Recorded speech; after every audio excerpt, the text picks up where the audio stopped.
सुप्रभात विद्यार्थियों। आज तिथि है शनिवार, अगस्त 8 सन 2020। ये हुई आज की तिथि।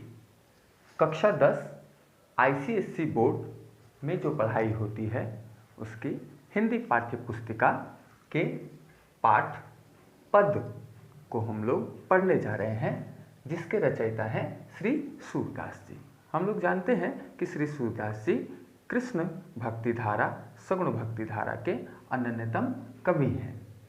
पिछले वीडियो में हम लोगों ने पद पाठ के प्रथम पद का अध्ययन किया था। इस वीडियो में हम लोग द्वितीय पद का अध्ययन करने जा रहे हैं। श्यामपट्ट पर यह द्वितीय पद लिखा हुआ है।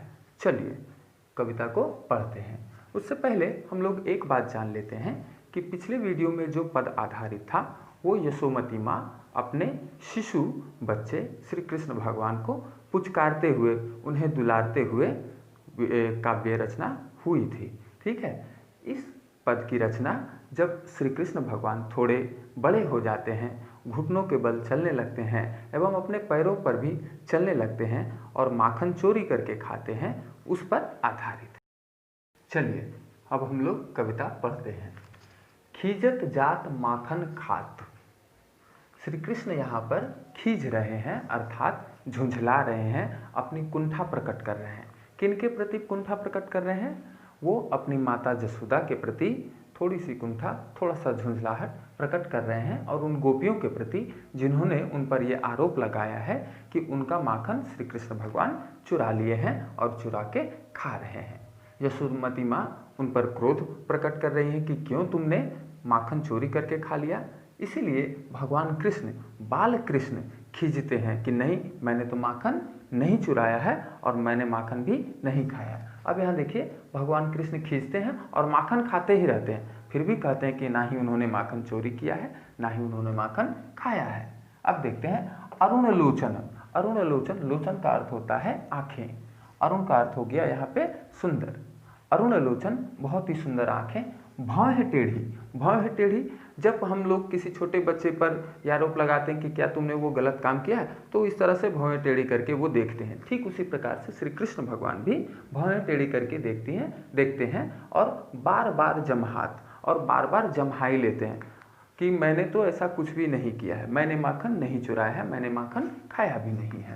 अब देखिए, कबहु रुंझुन चलत घुटुरन, अर्थात रुंझुन की ध्वनि करते हुए घुटुरन अर्थात घुटनों के बल पर श्री कृष्ण भगवान चलने लगते हैं कि और वहाँ से जाने लगते हैं कि जाओ जाओ, तुम लोग तो मुझ पर झूठा आरोप लगा दे रही हो कि मैंने चोरी किया है, लेकिन मैंने चोरी नहीं किया है। धूर धूसर गात, अर्थात भगवान श्री कृष्ण के पूरे शरीर पर धूल मिट्टी लगा हुआ है, जो कि उनके स्वरूप को और भी मनोहारी बना दे रहा है।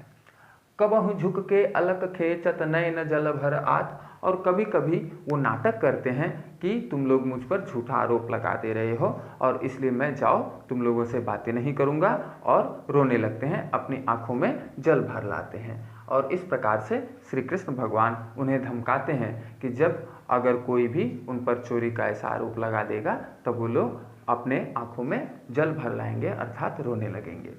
कबहु तुतरे बोल बोलत, कबहु बोलत तात, कभी कभी वो तुतला करके माँ बोलते हैं, कभी कभी माता बोलते हैं, कभी कभी तात अर्थात पिता बोलते हैं।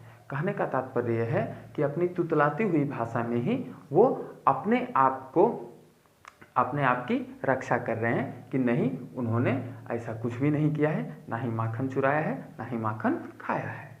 सूर हरि की निरख शोभा, सूर अर्थात यहाँ पर सूरदास जी हुए, जो कि इस पाठ के कवि हैं। सूरदास जी कहते हैं कि हरि की निरख शोभा अर्थात भगवान कृष्ण की इस जो धूल धूसर भरे हुए शरीर के अंग हैं एवं उनके गालों पर, उनके होठों पर जो माखन लगा हुआ है, जो माँ जसोदा उन पर आरोप लगा रही हैं, जो कि जगत के स्वामी हैं, उस जगत के स्वामी पर भी एक माखन चुराने का आरोप लग रहा है। और इसी दृश्य की शोभा को देखकर सूरदास जी निमक तजतन मात, जो अपनी माता पिता के प्रेम का सुख प्राप्त कर सकते हैं, वो अपनी माता पिता के प्रेम को, इसी दृश्य को देखते हुए प्राप्त कर ले रहे हैं।